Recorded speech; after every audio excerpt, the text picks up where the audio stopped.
आइए हम आज के वचन को शुरू करें। अपनी बाइबल को खोलें, लूका की पुस्तक उसका 8 अध्याय हम देखेंगे और हम 4 से लेकर 15 वचन तक पढ़ेंगे। और अपनी बाइबलों को खोलें, परमेश्वर आज हमसे क्या बात करता है उसके ऊपर हम गौर करेंगे, उसको अपने जीवन में अप्लाई करेंगे। मन खोल कर बैठे और हम पढ़ेंगे लूका की पुस्तक 8 अध्याय 4 से 15 तक। जब बड़ी भीड़ इकट्ठी हुई और नगर नगर के लोग उसके पास चले आते थे, तो उसने दृष्टांत में कहा, एक बोने वाला बीज बोने निकला, बोते हुए कुछ मार्ग के किनारे गिरा और रौंदा गया, और आकाश के पक्षियों ने उसे चुग लिया। कुछ चट्टान पर गिरा और उपजा, परंतु तरी न मिलने से सूख गया। कुछ झाड़ियों के बीच में गिरा और झाड़ियों के साथ साथ बढ़कर उसे दबा दिया। कुछ अच्छी भूमि पर गिरा और उगकर 100 गुना फल लाया। ये कहकर उसने ऊंचे शब्द से कहा, जिसके सुनने के कान हो वह सुन ले। उसके चेलों ने उससे पूछा कि इस दृष्टांत का अर्थ क्या है। उसने कहा, तुमको परमेश्वर के राज्य के भेदों की समझ दी गई है, पर औरों को दृष्टांतों में सुनाया जाता है, इसलिए कि वह देखते हुए भी ना देखें और सुनते हुए भी ना समझें। दृष्टांत का अर्थ यह है, बीज परमेश्वर का वचन है। मार्ग के किनारे वह है जिन्होंने सुना, तब शैतान ने आकर उनके मन में से वचन को उठा ले जाता है। कहीं ऐसा ना हो कि आप विश्वास करके उधार पाएं। चट्टान पर के वह है कि जब सुनते हैं तो आनंद से वचन को ग्रहण करते हैं, परंतु जब जड़ ना पकड़ने से वह थोड़ी देर तक विश्वास रखते हैं और परीक्षा के समय बहक जाते हैं। जो झाड़ियों में गिरा, ये वह है जो सुनते हैं, पर आगे चलकर चिंता और धन और जीवन के सुख विलास में फंस जाते हैं और उनका फल नहीं पकता। पर अच्छी भूमि के वह है जो वचन सुनकर भले और उत्तम मन से संभाले रहते हैं और धीरज से फल लाते हैं। आमीन। आमीन। यहाँ पर एक यीशु मसीह दृष्टांत दे रहे हैं, और वो दृष्टांत किस चीज का है? बोले, किसका है? एक किसान बीज बोने गया, और 4वीं वर्ष में लिखा है, 5वीं वर्ष में एक बोने वाला बीज बोने निकला, बोते हुए कुछ मार्ग के किनारे गिरा और रौंदा गया, और आकाश के पक्षियों ने उसे चुग। जब वो बीज को बिखेर रहा था तो उसमें से कुछ बीज जो है मार्ग के किनारे गिर गया। कहां गिर गया? और वो रौंदा गया और पक्षियों ने आकर चुन लिया। तो मैं जैसे जैसे बोल रहा हूं, आप इसको अपने मन के अंदर पिक्चर बनाकर देखें कि मैं क्या बोल रहा हूं। और उसके बाद लिखा हुआ है कि कुछ चट्टान पर गिरा। कहां पर गिरा? और उपजा, परंतु तरी ना मिलने से सूख गया। तो वहां पे चट्टान भी होगी, हो सकता है खेत में हो, और उस पर गिरा और वो जल्द जो है बढ़ गया, पर तरी ना मिलने से सूख। और यीशु मसीह ने आगे कहा कि कुछ झाड़ियों के बीच में गिरा और झाड़ियों ने साथ साथ बढ़कर उसे दबा दिया। ठीक है, कहां गिरा? झाड़ियों में गिरा। कुछ अच्छी भूमि पर गिरा और उगकर 100 गुना फल लाया। ये कहकर उसने उच्च शब्द से कहा, जिसके सुनने के कान हो वो सुन। हालेलुया। तो परमेश्वर का वचन यहां पर हमें बता रहा है, एक बीज बोने वाला जब निकला तो कुछ बीज जो है मार्ग के किनारे गिरा, कुछ चट्टान पे गिरा, कुछ झाड़ियों में गिरा और कुछ अच्छी भूमि में गिरा। 4 जगहों पर जो है वो बीज गिरा। और इसका अर्थ चेले लोग नहीं समझे, पर यीशु मसीह ने इसका अर्थ खुद ही समझाया। और इसका अर्थ जब हम पढ़ते हैं तो 11 वर्ष में लिखा है कि दृष्टांत का अर्थ यह है, बीज परमेश्वर का वचन है। हालेलुया। अब थोड़ा और ध्यान से वचन की ओर अपना मन लगाएं। इसका परमेश्वर वचन से हमें सिखा रहे हैं कि जो बीज है वो क्या है? परमेश्वर का वचन है। जो आपके हाथ में बाइबल है वो परमेश्वर का वचन है। ये आत्मा के द्वारा लिखाया गया वचन है, जो सिखाने सुधारने के लिए परमेश्वर ने हमें दिया है। बोल रहा है कि बीज जो है वो परमेश्वर का वचन है। मार्ग के किनारे वह हैं जिन्होंने सुना, तब शैतान आकर उनके मन में से वचन उठा ले जाता है। जो बीज मार्ग के किनारे गिरा, तो जो मार्ग है वो लोग हैं जिन्होंने वचन तो सुना। याद रखना कि वचन क्या है? बीज।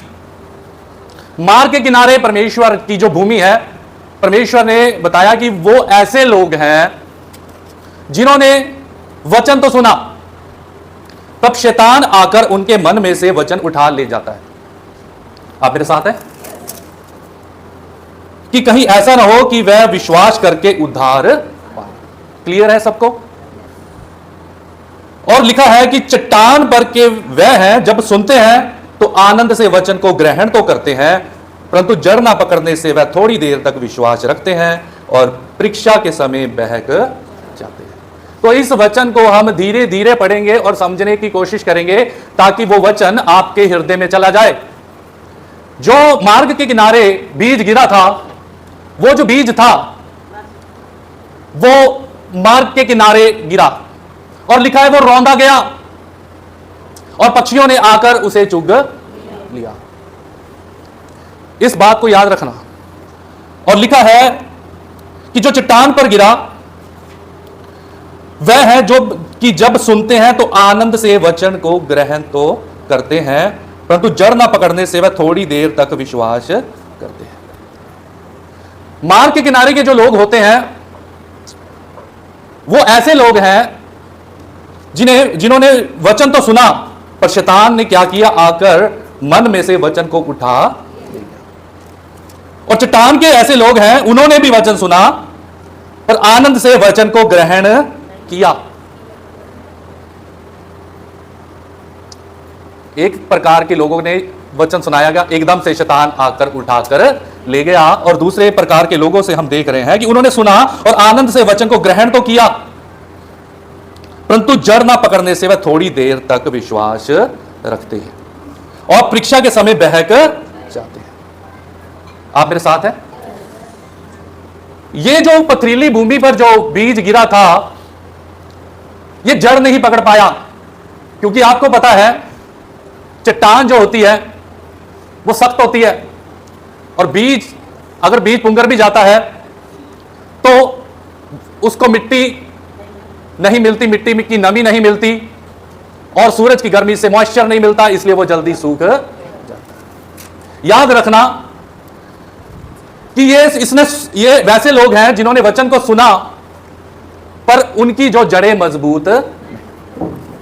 आप मेरे साथ हैं? पर जड़ ना पकड़ने से वह थोड़ी देर तक विश्वास रखते हैं। ये जो लोग हैं क्या करते हैं? थोड़ी देर तक विश्वास रखते हैं। ठीक है? पहले जो व्यक्ति थे वचन उन्होंने भी सुना और एकदम से शैतान ने उस वचन को उठाकर ले गया। अब जो चट्टान वाले लोग हैं इन्होंने भी वचन को सुना, पर इनकी खासियत यह है कि इन्होंने ग्रहण किया, उस वचन पर विश्वास किया, आनंद से वचन को ग्रहण किया, पर जड़ ना पकड़ने से थोड़ी देर तक विश्वास रखा। इनमें एक क्वालिटी कह लो या कह लो कि पहले वाले लोगों से बेटर थे। इन्होंने यीशु मसीह पर विश्वास किया। कैसा विश्वास किया? थोड़ी देर के लिए। कैसे किया? थोड़ी देर के लिए। आज मेरे पास समय बहुत कम है और कोशिश करता हूं कि जल्दी से इसे खत्म करूं। ये जो लोग हैं थोड़ी देर के लिए विश्वास किया और लिखा है कि जड़ ना पकड़ने से थोड़ी देर को विश्वास रखते हैं और परीक्षा के समय बहक। जब उनके जीवन में परीक्षा आती है, प्रॉब्लम आती है, वो बहक जाते हैं। कहने का मतलब परमेश्वर से दूर चले जाते हैं, परंतु और परीक्षा के समय बहक जाते हैं। जो झाड़ियों में गिरा है ये वह है जो सुनते हैं। ये भी लोग सुनते हैं, इन्होंने भी वचन को सुना, पर आगे चलकर चिंता और धन और जीवन के सुख विलास में फंस जाते हैं। हालेलुया। और उनका फल नहीं पकता। ये जो लोग हैं पहले वाले लोगों से बेटर हैं। जो रास्ते के किनारे थे उन्होंने कोई फल नहीं लेकर आए। ये जो चट्टान के ऊपर चट्टान के जैसे लोग थे, इन्होंने कोई फल नहीं लेकर आया। इन्होंने फल लाने की कोशिश की। आप मेरे साथ हैं?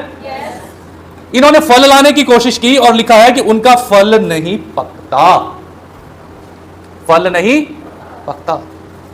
और यीशु मसीह एक बार फल ढूंढने गए और उन्हें फल नहीं मिला, और वो यीशु मसीह ने उसको श्राप दे दिया। अब 15वें वर्ष में आ जाए। परंतु अच्छी भूमि के वह हैं जो वचन सुनकर, ठीक है, वचन सभी ने सुना, पर जो अच्छी भूमि के लोग हैं, आप ये सामने इधर खेत है, आसपास खेत है, ये अच्छी भूमि है, इसलिए इस पर बीज, इस पर फसल उग रही है। और लिखा है कि अच्छी भूमि के वह हैं जो वचन सुनकर भले और उत्तम मन से में संभाले रहते हैं। क्या करते हैं? वचन सुनकर भले और उत्तम मन में संभाले रहते हैं। सिर्फ सुनते ही नहीं है, उसको संभाल के भी रखते हैं, मन में रखते हैं। जैसे दाऊद कहता है, परमेश्वर मैंने तेरे वचन को अपने मन में रखा ताकि तेरे विरुद्ध पाप, और धीरज से फल लाते हैं। आज हमें देखने की जरूरत है कि हम इन वचनों के द्वारा कि हम कौन सी भूमि हैं। क्या हम उन लोगों की तरह हैं जो रास्ते के किनारे हैं और एकदम से शैतान जो है वचन को उठा के लेके जाता है? क्या हम पथरीली भूमि है? क्या हम झाड़ी वाली भूमि है? क्या हम एक अच्छी भूमि है? आज हमें देखने की जरूरत है। Hallelujah, hallelujah. मैंने जो है चौथे वर्ष के ऊपर फोकस किया और मैं परमेश्वर से पूछ रहा था कि ये जो अच्छी भूमि वाले जो लोग हैं, और हम देखते हैं कि इन्होंने जो है बहुत अच्छा फल लेकर आए, कि कैसे एक ऐसा व्यक्ति बन सकता है जो परमेश्वर के लिए फल लेकर आ सकता है। हालेलुया। आप मेरे साथ हैं? आज आपको देखना है कि आप कौन सी भूमि हैं। अगर आप इस बात पर गौर नहीं करेंगे कि मैं कैसी भूमि हूं, तो आप फल नहीं ला सकते, और परमेश्वर हमसे फल चाहता है। यीशु मसीह ने कहा कि मैं डाल हूं, तुम डालियां हो। हालेलुया। यीशु मसीह ने कहा कि मैं डाल हूं, तुम डालियां हो, और जो डाली मुझ में बनी रहती है वो फल लाती है, और जो डाली मुझ में नहीं बनी रहती वो फल नहीं लाती, वो सूख जाती है और वो आग में फेंक दी जाती है। यह बहुत महत्वपूर्ण वचन है। सवाल यह है कि मैं एक फलदायी वृक्ष कैसे बन सकूं। जब हम पहाड़ों पर जाते हैं, जब हम एक गर्मियों के मौसम में जब आम का सीजन आएगा और हम देखेंगे कि एक पेड़ जो है उस पे बहुत सारे आम लगे होंगे, और हम लालसा करेंगे कि हम उस जो है फलों को खा सकें। यीशु मसीह भी हमारे जीवनों में से फलों को चाहता है, और परमेश्वर का वचन कहता है कि जो पेड़ है अपने फलों से पहचाना जाता है। हालेलुया। अभी बेटी ने आपके सामने आत्मा के फलों की बात करी, आपको बताया परमेश्वर वो फल हमारे जीवनों से चाहता है। ये जो फल है आत्मा के, ये यीशु मसीह का करैक्टर है। ये जितनी भी बातें आत्मा के फलों में पाई जाती है वो सारी की सारी जो है यीशु मसीह में पाई जाती हैं। मुद्दे की बात यह है कि यीशु मसीह चाहता है कि हम यीशु मसीह की तरह बने, हमारा करैक्टर यीशु मसीह की तरह बने। हम कितना परमेश्वर के जैसे बन चुके हैं। यीशु मसीह ने सलीब पर हमारे लिए जान दी है और उन्होंने हमें पापों से आजाद किया। अब हम यीशु के खून बहाने से उसके पुत्र और पुत्रियां बन गए हैं। क्या हम उजाड़ू पुत्र हैं? क्या हम उसके आज्ञा मानने वाले पुत्र हैं? आप मेरे साथ हैं? परमेश्वर के वचन में लिखा है कि स्वर्ग में कोई भी अशुद्ध वस्तु नहीं प्रवेश कर सकती। और पिछली बार भी मैंने आपको पढ़ाया था कि अगर हमारे जीवनों में कुछ ऐसी बातें हैं जो परमेश्वर को पसंद नहीं है तो हम स्वर्ग नहीं जा सकते। परमेश्वर अपने स्टैंडर्ड से कॉम्प्रोमाइज नहीं कर सकता। परमेश्वर के वचन में लिखा है कि परमेश्वर ज्योति है, और परमेश्वर ने कहा कि ज्योति और अंधकार का कोई मेल नहीं है। यीशु मसीह ज्योति है और चाहता है कि हम भी ज्योति बने। जिस पाप की सजा हमें मिलनी थी उसकी सजा यीशु मसीह ने ले ली है, पर स्वर्ग जाना फ्री नहीं है। स्वर्ग जाना फ्री नहीं है, उसके लिए आपको इस धरती पर मेहनत करनी पड़ेगी। अगर आप मेहनत नहीं करेंगे, परमेश्वर ऐसे लोगों को पसंद नहीं करता। हालेलुया। अब इस मुद्दे पे आ जाते हैं कि हम एक फलदायी वृक्ष कैसे बन सकते हैं, हम कैसे एक अच्छी भूमि बन सकते हैं। हालेलुया। इससे पहले कि मैं आपको बातों के निचोड़ पर लेकर आऊं, हम थोड़ा थोड़ा उन भूमि को देख लेंगे और अपने जीवन में भी चेक कर लेंगे कि जो परमेश्वर ने यहां पर लिखा है क्या मैं वैसा तो नहीं। तो यहां पर जब हम देख रहे हैं कि जो मार्ग के किनारे जो बीज गिरा था, जो मार्ग के किनारे बीज गिरा और बीज जो है परमेश्वर का वचन है, तो वो लिखा है कि वो मार्ग पर गिरा। कहां गिरा? मार्ग पर अगर एक बीज यहां पर गिर जाए, खेत की बजाय मार्ग पर गिर जाए, और यीशु मसीह ने समझाया कि ये मार्ग पर गिरा हुआ बीज कौन कौन लोग हैं, तो आप देखते हैं उस बीज जो परमेश्वर का वचन है, वो वचन जरूर उस व्यक्ति के ऊपर आया है, उस व्यक्ति को सुनाया गया है, पर वो मार्ग के किनारे पड़ा हुआ है, वो अकेला है और शैतान वो रौंदा गया है और पक्षियों ने आकर उसे चुग। आप मेरे साथ हैं? ये वो लोग हैं, मार्ग के किनारे वो लोग हैं जिन्हें वचन तो सुनाया जाता है पर वो परमेश्वर की परवाह नहीं करते। चारों प्रकार के लोग चर्च में पाए जाते हैं। जो लोग परमेश्वर के वचन को की परवाह नहीं करते, जिन्हें कोई लेना देना नहीं है, जिन्हें कोई स्वर्ग से नरक से कोई लेना देना नहीं है, पवित्रताई क्या होती है कोई लेना देना नहीं है, जो अपनी मौज मस्ती में जीते हैं, जो परमेश्वर की नहीं सुनते, अपनी मर्जी करते हैं, अपनी मर्जी से चलते हैं, वो ऐसे लोग हैं। हर भूमि पर सेम बीज गिरा गया है, पर जो प्रॉब्लम है वो हमारे हृदय की प्रॉब्लम है, हमारी सोचों की प्रॉब्लम है। और लिखा है कि चट्टान पर के वह है जब सुनते हैं तो आनंद से वचन को ग्रहण तो करते हैं। शुक्र है कुछ लोग आनंद के साथ, अक्सर हम YouTube पर भी वचन सुनते हैं और जब हमें वचन बहुत अच्छा लगता है, हम बहुत आनंद के साथ उसे फटाफट ग्रहण करते हैं। वाह क्या वचन सुना है, ठीक है, बस वही तक रहता है। अरे नई नई बातें पता लगी हैं, बहुत कुछ नया पता लग गया, बहुत आनंद होता है, मैं बढ़ रहा हूं, मुझे ज्ञान हो रहा है ना। और लिखा है आनंद से वचन ग्रहण तो करते परंतु जड़ न पकड़ने से वह थोड़ी देर तक विश्वास रखते हैं।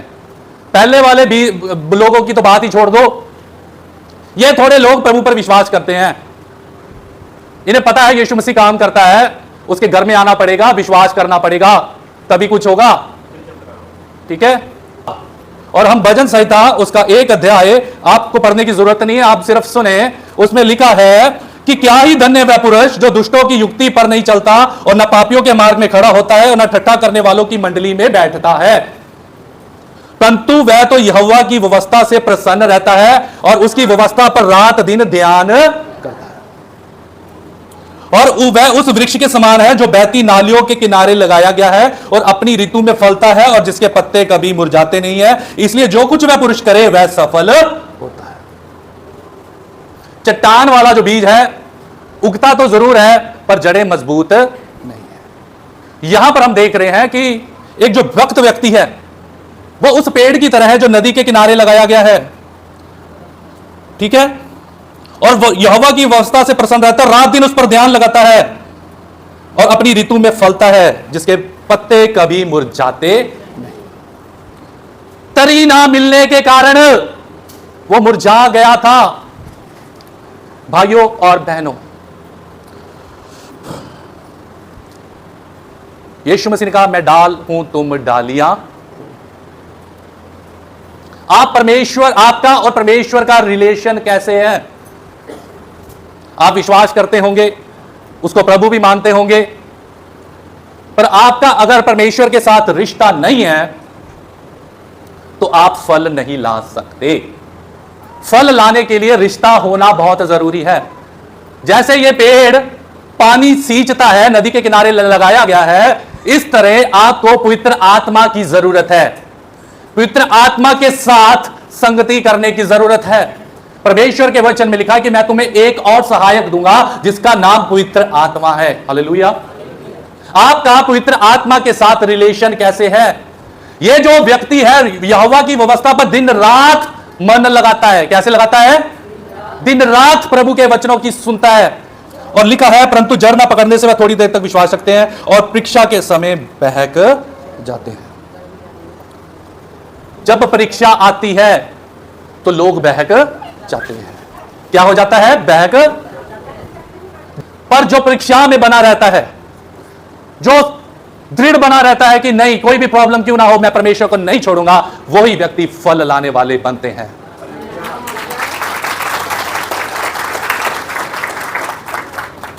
मेरे भाइयों बहनों, प्रभु यीशु मसीह ने कहा, जगत के अंत तक मैं तुम्हारे मरते दम तक मैं तेरे साथ रहूंगा। हालेलुया। कहीं हम चट्टान वाले लोग तो नहीं। विश्वास तो है, पर प्रॉब्लम आने पर हम कुड़कुड़ाने लग जाते हैं। प्रॉब्लम आने पर हम शक करने लग जाते हैं, हमारा विश्वास जाने लग जाता है। और लिखा है, जो झाड़ियों में गिरा ये वे है जो सुनते हैं पर आगे चलकर चिंता और धन और जीवन के सुख विलास में फंस जाते हैं और उनका फल नहीं पकता। अब ये जो झाड़ियों वाले लोग हैं, इन्होंने विश्वास भी किया, ये सुनते भी हैं, पर जब लाइफ में आगे चलते हैं, प्रभु में आगे चलते हैं, तो सिर्फ और सिर्फ इनके साथ कुछ और भी होने लग जाता है। ये मसीही भी होते हैं और दुनियावी भी होते हैं। आप मेरे साथ हैं? झाड़ियां इस दुनिया की बुराइयों को दिखाती है। वो प्रभु का नाम भी लेते हैं और गलत काम भी करते हैं। लोगों, मसीह लोगों के सामने पवित्र बन जाते हैं और दुनियावी लोगों के सामने दुनियावी हो जाते हैं। लोगों के सामने अच्छे बन जाते हैं, पर जब लोग नहीं होते तो वो उनका रूप सामने आता है। ये जानते तो है, पर इनके अंदर ऊंट कटारे उग गए हैं, झाड़ियां उग गई हैं। और अगर आप इसके बारे में और पढ़ेंगे, एक जगह लिखा है कि परमेश्वर ने एक और दृष्टांत सुनाया और लिखा है कि एक चोर आया और उसने खेत में दूसरे बीज को बो दिया और मालिक से जाकर पूछा, क्या हम क्या करें? जब वो बीज उगने लगा तो परमेश्वर मालिक ने कहा, दोनों को बढ़ने दो, समय आने पर जो है, जो सही फसल है उसको वो अलग किया जाएगा और उसको दूसरी को अलग किया जाएगा और उसे आग में झोंका जाएगा। कहीं हमारे जीवनों में हम कॉम्प्रोमाइज तो नहीं कर रहे? कहीं हम आत्मिक जीवन में कॉम्प्रोमाइज तो नहीं कर रहे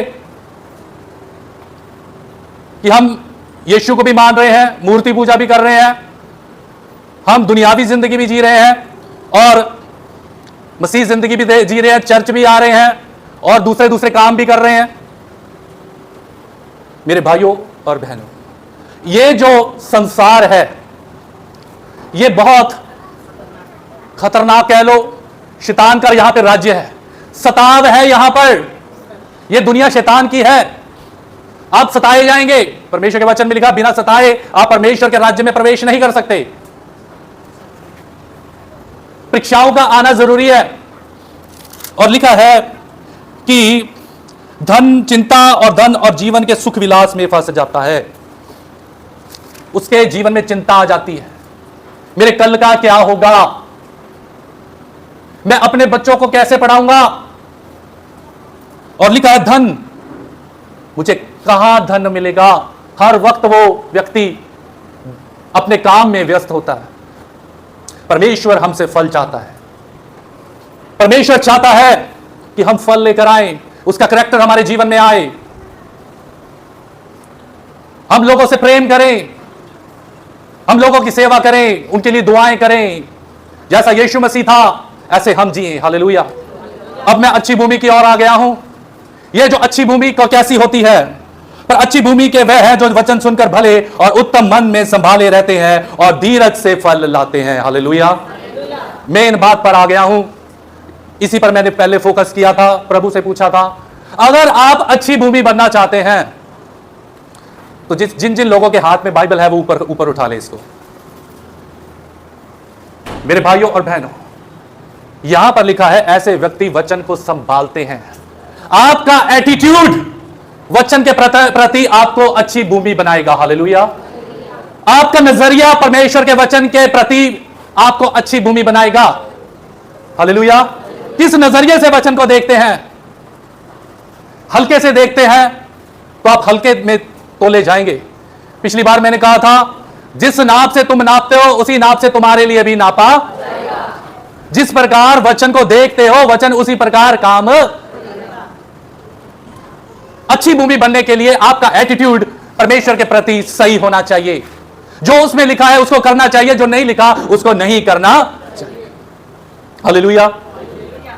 परमेश्वर के दासों की तरह हमें लगातार वचनों को पढ़ना चाहिए, उन पर अध्ययन करना चाहिए, और जो वो कहता है उसे करना चाहिए, और जो नहीं कहता उसे नहीं करना चाहिए।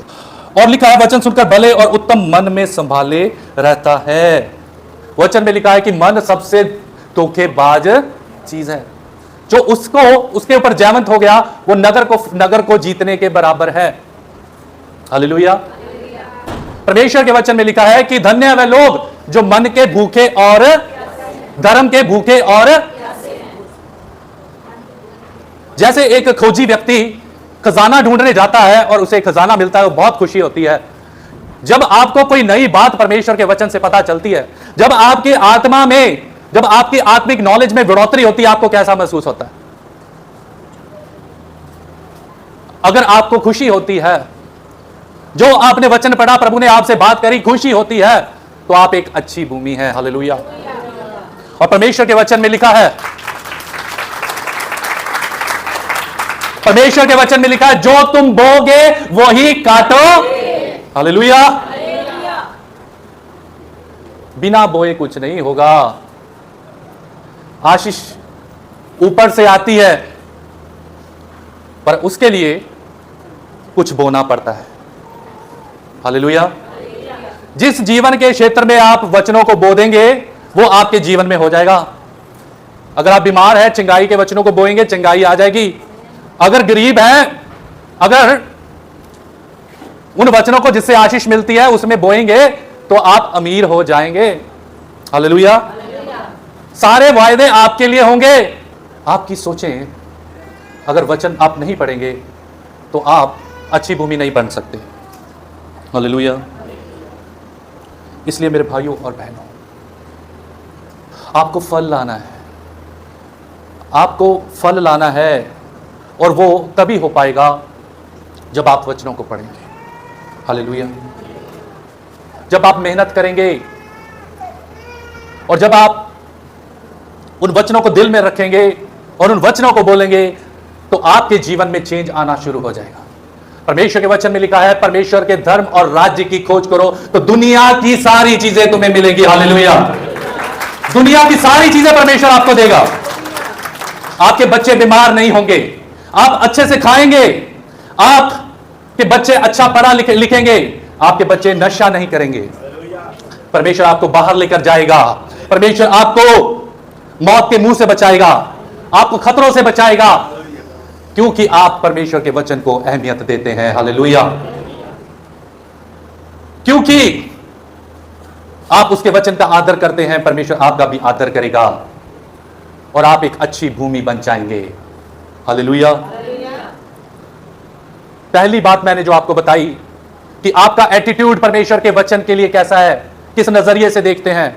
अब दूसरी बात, अगर अच्छी भूमि बनना चाहते हैं तो आपको भूख और प्यास रखनी होगी। वचन की भूख और प्यास होनी चाहिए। परमेश्वर के वचन में लिखा है, दाऊद कहता है, परमेश्वर कि मैं तेरा ऐसे प्यासा हूं जैसे हिरनी पानी के लिए तरसते हैं। आप किन चीजों के लिए तरसते हैं? अगर आपके अंदर पवित्र आत्मा की भूख प्यास है, क्या आप परमेश्वर से मिलना चाहते हैं? क्या आप चाहते हैं कि परमेश्वर का आत्मा आपको छुए? क्या आप चाहते हैं कि परमेश्वर आपको दर्शन दे? अगर आप में ये बातें पाई जा रही हैं तो आप एक अच्छी भूमि है।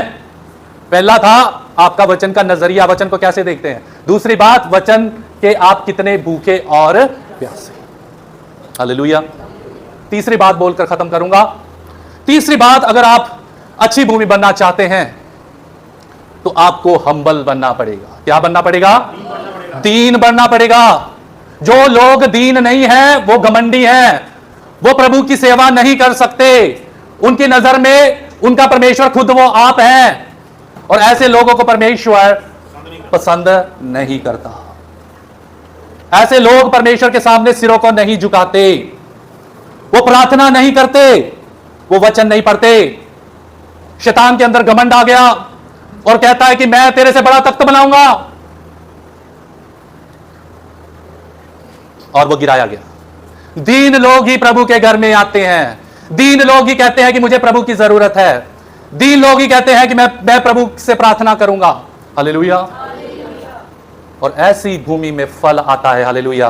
क्योंकि उनका रिश्ता परमेश्वर के साथ गहरा होता है, उनका रिश्ता पवित्र आत्मा के साथ गहरा होता है, और उनके अंदर यीशु का स्वभाव आना शुरू हो जाता है। हालेलुया।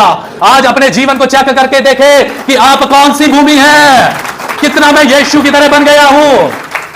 मेरे भाइयों और बहनों, जितना आप यीशु की तरह बनते जाएंगे उतना ही आपके जीवनों में फल लगते जाएंगे। क्योंकि परमेश्वर के वचन में लिखा है कि जो यीशु मसीह में है वो एक नई सृष्टि है, पुरानी बातें जा चुकी हैं।